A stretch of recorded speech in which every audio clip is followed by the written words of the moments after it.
Hello friends, क्या हाल है। Channel पर नए हों तो सब्सक्राइब ज़रूर कर लीजिए।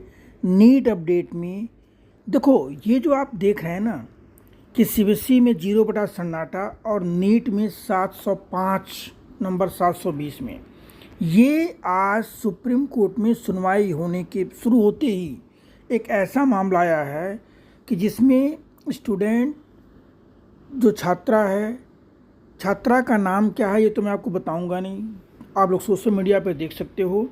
और ये गुजरात की छात्रा है, ये सोशल मीडिया पर इसका ये मार्कशीट वायरल हो रहा है, जिसमें ये बच्ची जो है 720 में 705 नंबर तो पाती है नीट जैसे पेपर में, लेकिन सीबीएसई में ये बच्ची फिजिक्स और केमिस्ट्री में फेल हो जाती है।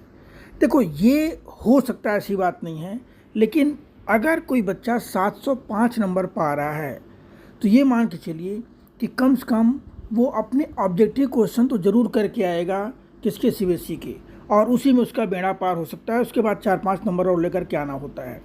तो ये बात कुछ गले से उतर नहीं रही है, और यही चीज़ सुप्रीम कोर्ट के माननीय जज साहब ने भी कहा कि ये कैसे पॉसिबल है ये।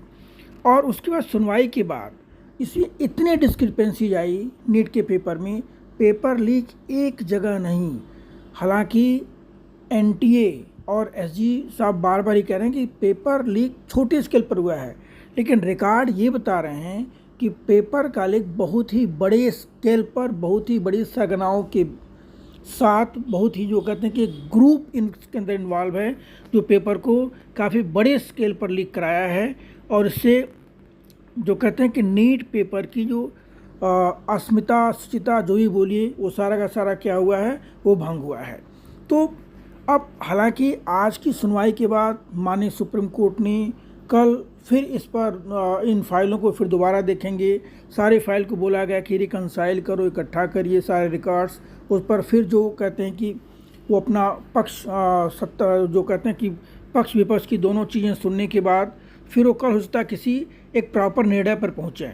लेकिन आज के जो कहते हैं कि डिबेट से, आज के डिस्कशन से ये ज़रूर लग रहा है कि माननीय सुप्रीम कोर्ट इन चीज़ों को काफ़ी सीरियसली ले रहे हैं, और ये जो पूरा का पूरा मामला है रीनीट की तरफ बढ़ता दिख रहा है।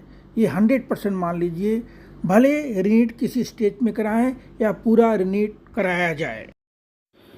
इसमें एनडीए बार बार ये कह रहा है कि पेपर 5 तारीख को आधे घंटे या 1 घंटे पहले ही पेपर लीक हुआ है, लेकिन सीबीआई और पटना में जो एफआईआर दर्ज है उससे ये 100% प्रूफ हुआ है कि पेपर 1 दिन पहले, यानी कि शनिवार को लीक हुआ था, और उन बच्चों को जो इसका लाभ लिए हैं उनको अच्छी तरह से रटवाया गया है, और रटवाने के बाद जो है उनको फिर एग्जामिनेशन सेंटर में भेजा गया है। और उस पेपर का सलूशन भी व्हाट्सएप के जरिए काफ़ी वायरल हुआ है, सूत्रों से ये भी पता चला है। तो अब ये मान के चलिए कि एनटीए कितना झूठ बोलेगा, और एनटीए अपनी साख बचाने के लिए इन छोटी छोटी बातों पर 24 लाख बच्चों के साथ खिलवाड़ करने जा रहा है।